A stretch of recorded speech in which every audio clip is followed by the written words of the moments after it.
Dear students, PDS group online classes में आपका स्वागत है। मैं रमेश सर आज आप लोग को कक्षा 9 विषय विज्ञान पाठ 4 परमाणु की संरचना चैप्टर आपका समाप्त हो चुका है। तो आज मैं आप लोगों को कुछ अभ्यास से प्रश्न कराएंगे जो न्यूमेरिकल के रूप में आपके दिए गए हैं।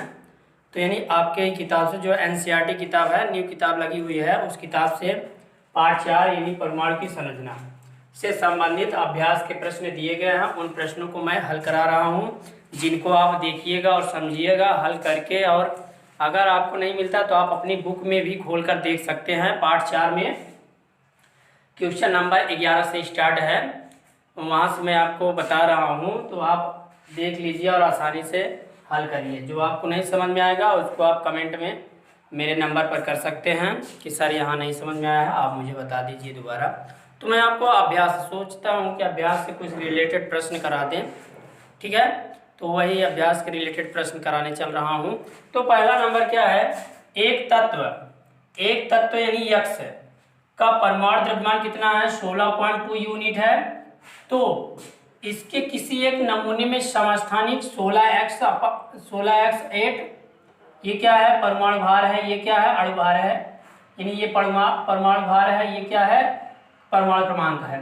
और 18x का प्रतिशत क्या होगा, यानी इनका हमें प्रतिशत निकालना है। तो ये 11वां नंबर सवाल है, इसको हम फर्स्ट करके बता रहे हैं। ये आपके बुक का ही सवाल है। आप पार्ट 4 खोलोगे तो अभ्यास में से आपके ये क्वेश्चन बताए जा रहे हैं। तो देखिए सबसे पहले हम क्या करते हैं कि मान लेते हैं, यानी माना समस्थानिक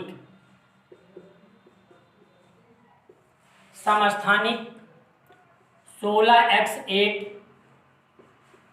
का प्रतिशत बराबर x प्रतिशत तथा समस्थानिक 18x8 का प्रतिशत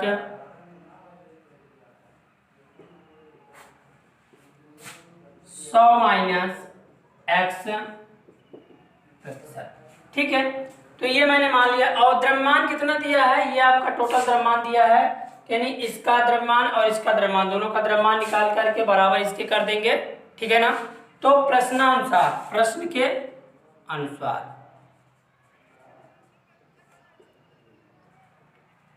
के अनुसार हम करते हैं सवाल को, ठीक है ना। तो यानी इसका जो भार होगा, इसका प्रतिशत भार प्लस इसका प्रतिशत भार बराबर क्या होगा, परमाणु का द्रव्यमान प्रतिशत।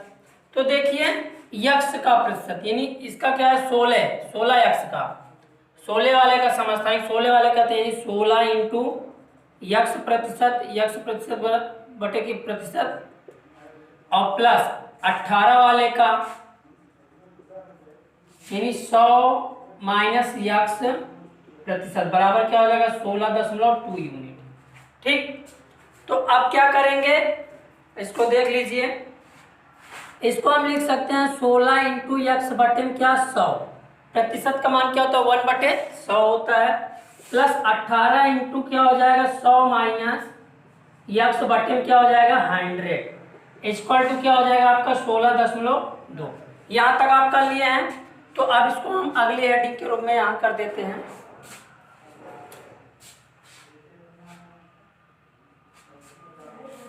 यहाँ इसको आगे हल कर देते हैं, सवाल को हम मिटा देते हैं अब, क्योंकि आप सवाल पढ़ लिए हो, आप समझ गए सवाल, अब आपको हल करना है।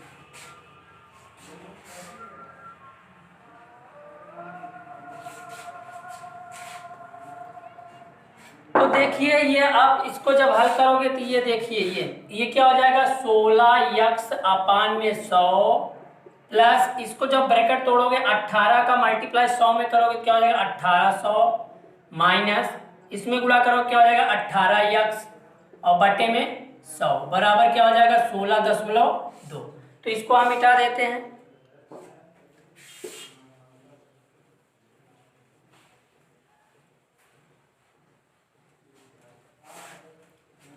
तो अब आप क्या करोगे, एलसीएम ले लोगे दोनों का, जब एलसीएम लोगे तो 100 हो जाएगा, ये 16x प्लस क्या हो जाएगा 1800 माइनस 18x बराबर 16.2, तिर्यक गुणा हो जाएगा तो 16 में से 18 निकाल दोगे माइनस 2x प्लस क्या हो जाएगा 1800 बराबर 16.2 गुणते 100। तो ये क्या करोगे आप माइनस 2x प्लस 1800 बराबर जब इसको मल्टीप्लाई करो 1620।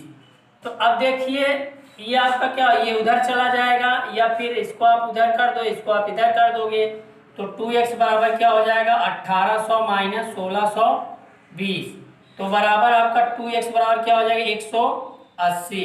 तो x इक्वल टू क्या हो जाएगा आपका 180/2, 2 से काट दो कितना आ जाएगा 90%। तो x किसका माने थे 16 यानी समस्थानिक 16। तो देखिए अतः समस्थानिक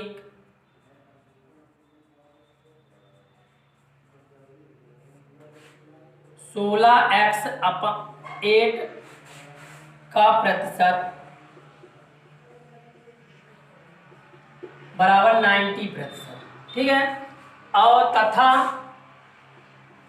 18x/8 का प्रतिशत बराबर क्या 100 माइनस x प्रतिशत बोले थे तो 100 में से क्या करोगे 90 घटा दोगे बराबर कितना प्रतिशत आ जाएगा 10%। तो ये आपके क्या हो गए आंसर हो गए, ठीक है। तो आपको ये समझ में आया होगा, जहां नहीं समझ में आएगा वो आप मेरे नंबर पर कमेंट करेंगे या कॉल करेंगे तो उसका आप समस्या का समाधान प्राप्त कर लेंगे, मैं आपको बता दूंगा। अगला जो क्वेश्चन है आपका दूसरा नंबर क्वेश्चन है उसको देख लीजिए, अर्थात किताब में क्या होगा 12वां नंबर क्वेश्चन होगा, तो देख लीजिए आप।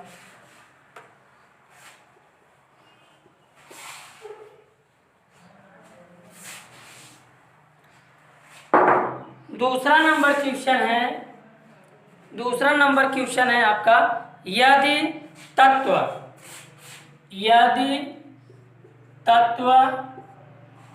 का z बराबर 3, यानी तत्व का z बराबर 3, z क्या है परमाणु क्रमांक, यानी परमाणु क्रमांक क्या हो z बराबर 3 है, तो ठीक हो तो तत्व की संयोजकता, तत्व की संयोजकता क्या होगी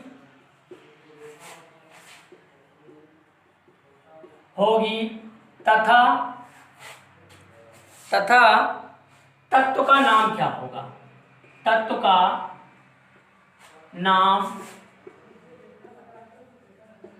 क्या होगा, ठीक। तो हम हल करते हैं। देखिए z बराबर क्या है 3 है, तो जब z बराबर 3 है इसका हम क्या करेंगे इलेक्ट्रॉनिक विन्यास करेंगे, तो 3 का जब इलेक्ट्रॉनिक विन्यास करेंगे तो 2 और 1 होता है, 2 और 1 होता है, तो यानी वास्तव कक्ष में जितने इलेक्ट्रॉन होते हैं वही उसकी क्या होती है संयोजकता होती है, क्या होती है बेटा संयोजकता होती है, ठीक है। तो इसकी संयोजकता कितनी हो जाएगी 1 हो जाएगी। अब बात ये आती है कि तत्व का नाम क्या होगा, तो तत्व का नाम 3 परमाणु क्रमांक है तो क्या हो जाएगा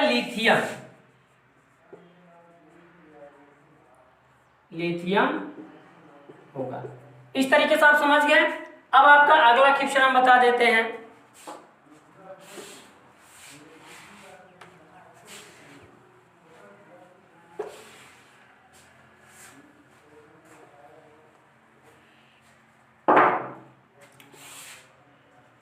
तीसरा नंबर क्वेश्चन अब है 2 परमाणु स्पीशीज, 2 परमाणु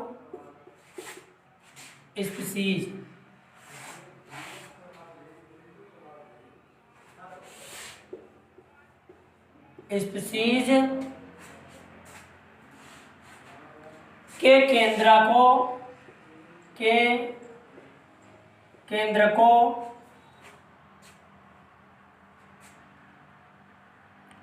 का संगठन,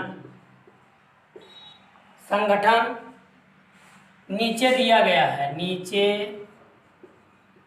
दिया गया है। तो देखिए क्या नीचे दिया गया है, प्रोटॉन, न्यूट्रॉन, यक्स और वाई, इन दो परमाणु हैं, यक्स और वाई हैं। परमाणु क्या है, यक्स और वाई है। इनके प्रोटॉन क्या दिए गए हैं, 6, और इनके प्रोटॉन क्या दिए गए हैं, 6। न्यूट्रॉन क्या दिए गए हैं, 6, और इसमें न्यूट्रॉन क्या दिए गए हैं, 8। तो कह रहा है कि दो स्पीशीज केंद्रकों का संगठन नीचे दिया गया है, तो यक्स और वाई की द्रव्यमान संख्या ज्ञात कीजिए। यक्स और वाई की द्रव्यमान संख्या ज्ञात कीजिए। इन दोनों स्पीशीज में क्या संबंध है, तथा इन दोनों स्पीशीज में क्या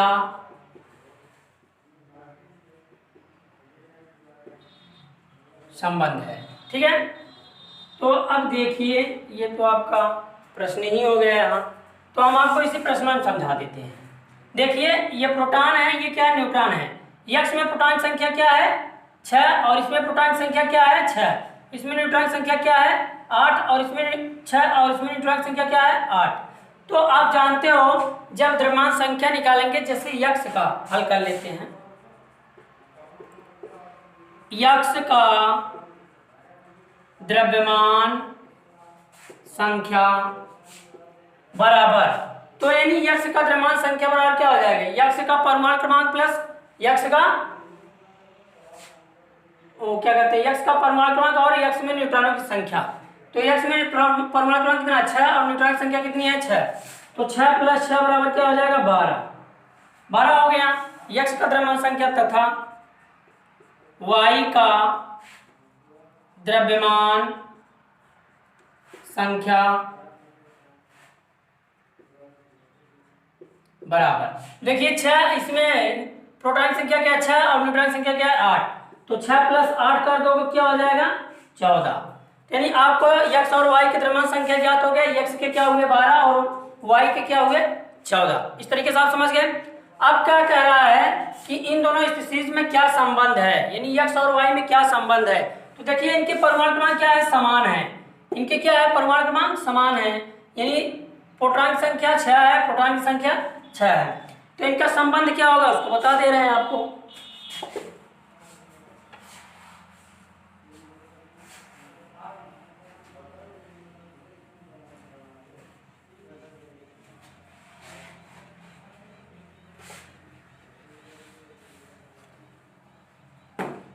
यानी यक्स के क्या थे, प्रोटॉन 6, और वाई के प्रोटॉन क्या थे, 6। न्यूट्रॉन क्या थे, 6 और 8। तो देखिए प्रोटॉनों की संख्या दोनों में समान है, अतः संबंध क्या होगा, अतः यक्स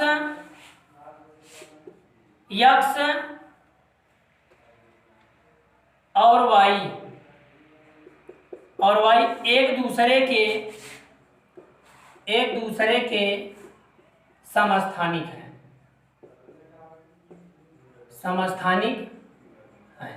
ठीक, तो ये इन दोनों में क्या है, संबंध, यानी यक्स और वाई क्या है, एक दूसरे के समस्थानिक हैं। तो ये आपका आंसर हो गया। अब अगला देख लेते हैं।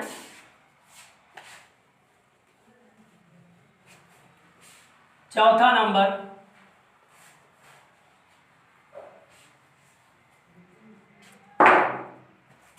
देखिए चौथा नंबर है आपका, इसमें जो है सही गलत का चिन्ह लगाना है। तो इसमें आपको दिया गया है निम्नलिखित वक्तव्यों में गलत किए गए, गलत के लिए F और सही के लिए T लगाना है, ठीक है ना। तो इसमें आपका 4 क्वेश्चन दिए हैं, पहला, दूसरा, तीसरा और चौथा। तो ये 4 क्वेश्चन दिए गए हैं, जो सही है उस पर टी लगाना है और जो गलत है उस पर एफ लगाना है। तो मैं क्वेश्चन को पढ़ रहा हूँ और आपको मैं बता भी दूंगा कौन सही है कौन गलत है, यानी कौन ट्रू है कौन फॉल्स है, और इसमें बता भी दूंगा। आप एक बार फिर किताब अपनी खोल करके चौथा अभ्यास उसमें से सवाल पढ़ करके आप टिक कर लीजिएगा, ठीक है ना। तो पहला क्वेश्चन है, जे टॉमसन ने यह प्रस्तावित किया था कि जे टॉमसन ने यह प्रस्तावित किया था कि परमाणु के केंद्रक केवल न्यूक्लियस होते हैं, यानी परमाणु के केंद्रक केवल न्यूक्लियस होते हैं। तो ये क्या है आपका फॉल्स है, पहला क्या रहेगा फॉल्स। फिर दूसरा नंबर क्वेश्चन है, एक इलेक्ट्रॉन और प्रोटॉन मिलकर न्यूट्रॉन का निर्माण करते हैं इसलिए यह धनावेशित होता है, गलत। यानी क्या करा, एक इलेक्ट्रॉन और प्रोटॉन मिलकर न्यूट्रॉन का निर्माण करते हैं, क्या इसलिए यह अनावेशित होता है? तो ये क्या है आपका गलत है, ये भी फॉल्स रहेगा, दूसरा भी आपका क्या है गलत है। और तीसरा नंबर क्वेश्चन है, इलेक्ट्रॉन का द्रव्यमान प्रोटॉन से लगभग यानी 1/2000 गुना होता है, तो ये सही है आपका। तीसरा नंबर क्या है, ट्रू है यानी सत्य है। यानी तीसरा क्या कर रहा है, इलेक्ट्रॉन का द्रव्यमान प्रोटॉन से लगभग 1/2000 गुना होता है, तो ये आपका क्या है सही है। और चौथा नंबर देख लीजिए, आयोडीन के समस्थानिक का इस्तेमाल टिंक्चर आयोडीन बनाने में होता है, इसका उपयोग दवा के रूप में होता है, गलत। ये चौथा क्या है आपका फॉल्स है। तो इस तरीके से चौथा नंबर सवाल है, उसमें आपके 4 पॉइंट दिए हैं। तो पहला आपका सही है, गलत है, दूसरा गलत है, तीसरा सही है और चौथा गलत है। अब अगला जो क्वेश्चन है 5वां नंबर, उसको हम बताते हैं आपको।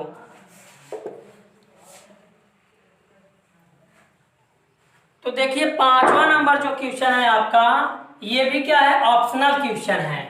ऑप्शनल क्वेश्चन है, मैं 5वां नंबर क्वेश्चन को पढ़ूंगा और ये ऑप्शनल क्वेश्चन है, ऑप्शन बता दूंगा, आप उसमें क्या करेंगे सही कर लेंगे, ठीक है ना। तो देखिए 5वां क्वेश्चन, रदरफोर्ड का अल्फा प्रकीर्णन प्रयोग किसकी खोज के लिए उत्तरदायी था? यानी मैंने आपको रदरफोर्ड का नियम पढ़ाया है, रदरफोर्ड का अल्फा प्रकीर्णन के बारे में बताया है। तो जो रदरफोर्ड का अल्फा प्रकीर्णन किया गया था वो किसकी खोज के लिए उत्तरदायी है? तो यानी पहला पॉइंट है, पहला नंबर जो है आपका, पहला पॉइंट कह रहा है कि परमाणु केंद्रक, यानी परमाणु केंद्रक के लिए है, कि दूसरा पॉइंट आपका कह रहा है इलेक्ट्रॉन के लिए है, कि तीसरा पॉइंट आपका कह रहा है, तीसरा पॉइंट प्रोटॉन के लिए है और चौथा पॉइंट क्या है न्यूट्रॉन के लिए। यानी पहला क्या है परमाणु केंद्रक के लिए, पहला क्या है परमाणु, यानी परमाणु केंद्रक के लिए अल्फा प्रकीर्णन किया गया था, कि इलेक्ट्रॉन के लिए यानी इलेक्ट्रॉन खोजने के लिए, या प्रोटॉन खोजने के लिए, या फिर न्यूट्रॉन खोजने के लिए। तो उनका जो अल्फा प्रकीर्णन किया गया था रदरफोर्ड का, वो क्या है परमाणु केंद्रक खोज के लिए किया गया था, ठीक है ना। अल्फा प्रकीर्णन किसके लिए उत्तरदायी है? परमाणु केंद्रक पर। तो अगला नंबर हम बता देते हैं, यानी 6ठा नंबर क्वेश्चन है,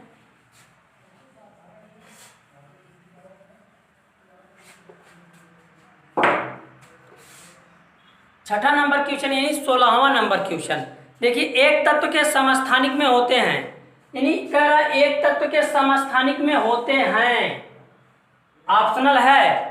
अब देखिए ऑप्शनल का नंबर क्या है उसको बता दे रहे हैं, खा नंबर क्या है उसको बता दे रहे हैं, गा नंबर क्या है उसको बता दे रहे हैं, और घा नंबर क्या है उसको बता रहे हैं। तो इन चारों में जो सही होगा मैं उसको टिक करा दूंगा, ठीक है ना।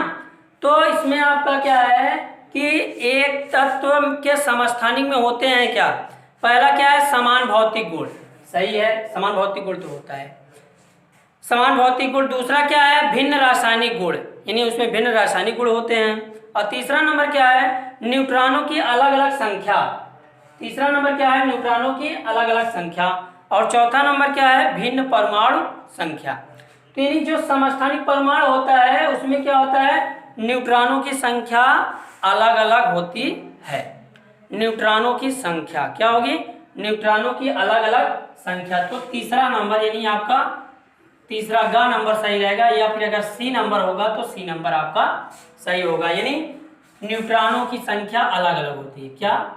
न्यूट्रॉनों की संख्या अलग अलग, न्यूट्रॉन की संख्या अलग अलग होती है। ठीक है, तो ये आपका हो गया। अगला है, अगला यानी 7वां नंबर क्वेश्चन है।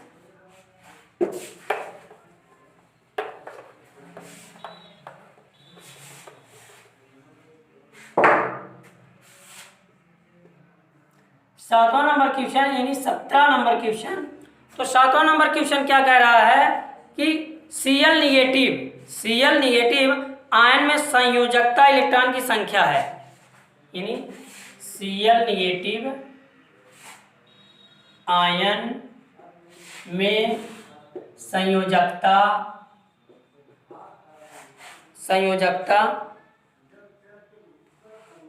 इलेक्ट्रॉनों की संख्या है। इलेक्ट्रॉनों की संख्या है। तो इसमें ए नंबर क्या कह रहा है? ए नंबर यानी आपका क्या है 16, और बी नंबर क्या है 8, और सी नंबर क्या है 7, और डी नंबर क्या है 18। यानी Cl निगेटिव आयन में संयोजकता इलेक्ट्रॉन की संख्या क्या है? 16 है कि 8 है कि 7 है कि 18 है। तो आपका क्या होगा? बी नंबर 8 होगा, क्योंकि आप जानते हो Cl क्या होता है 17 होता है ना। तो एक निगेटिव मतलब क्या होता है? इलेक्ट्रॉन को ग्रहण कर लेता है। तो जब इलेक्ट्रॉन को ग्रहण करेगा तो क्या हो जाएगा? ऋणात्मक हो जाएगा। त्यागने पर धनात्मक होता है, ग्रहण करने पर ऋणात्मक होता है। तो जब एक इलेक्ट्रॉन और ग्रहण करेगा तो क्या हो जाएगा? 18 बन जाएगा Cl निगेटिव। तो ये क्या हो जाएगा? इसका 18 जब हो जाएगा तो इसका 2 8 8। तो ये वास्तव कक्ष में क्या होता है? जितने इलेक्ट्रॉन संख्या वही उसकी क्या हो जाती है? संयोजकता इलेक्ट्रॉन। तो 8 है, तो ये आपका 8 होगा। ठीक, समझ गए? तो अगला क्वेश्चन जो है आपका 8वां नंबर अर्थात 18 नंबर, उसको देख लीजिए।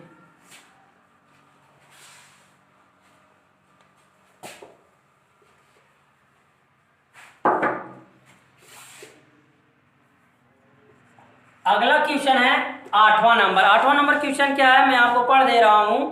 यानी सोडियम का सही इलेक्ट्रॉनिक विन्यास निम्न में से कौन सा है? सोडियम का सही इलेक्ट्रॉनिक विन्यास कौन सा है? तो ए नंबर देखिए, ए नंबर आपका दिया है 2,8, और बी नंबर दिया है आपका 8,2,1, और सी नंबर दिया है आपका 2,1,8, और डी नंबर आपका दिया है 2,8,1। तो यानी अब देखिए सोडियम क्या होता है? यानी इसका परमाणु क्रमांक क्या होता है? 11 होता है। जब इसका हम इलेक्ट्रॉनिक विन्यास करते हैं तो 2 8 1, 2 8 10 1 11। तो अर्थात आपका क्या हो जाएगा? डी नंबर क्वेश्चन क्या हो जाएगा आपका? सही हो जाएगा। डी नंबर ऑप्शन क्या हो जाएगा आपका? सही हो जाएगा। तो इस तरीके से क्या हुआ आपका? सोडियम का सही इलेक्ट्रॉनिक विन्यास हुआ इस तरीके से। तो आज यही तक आपका। अगर आपको इन जितने मैंने प्रश्न बताए हैं, अगर आपको कहीं कंफ्यूजन हो या प्रश्न न समझ में आया हो तो उसे आप मेरे व्हाट्सएप नंबर 9335347105 पर मैसेज या कॉल करके समस्या का समाधान प्राप्त कर सकते हैं। धन्यवाद। सब्सक्राइब कीजिए हमारे चैनल को और बेल दबाना ना भूलें ताकि अगले वीडियो का नोटिफिकेशन आपको आसानी से मिल सके।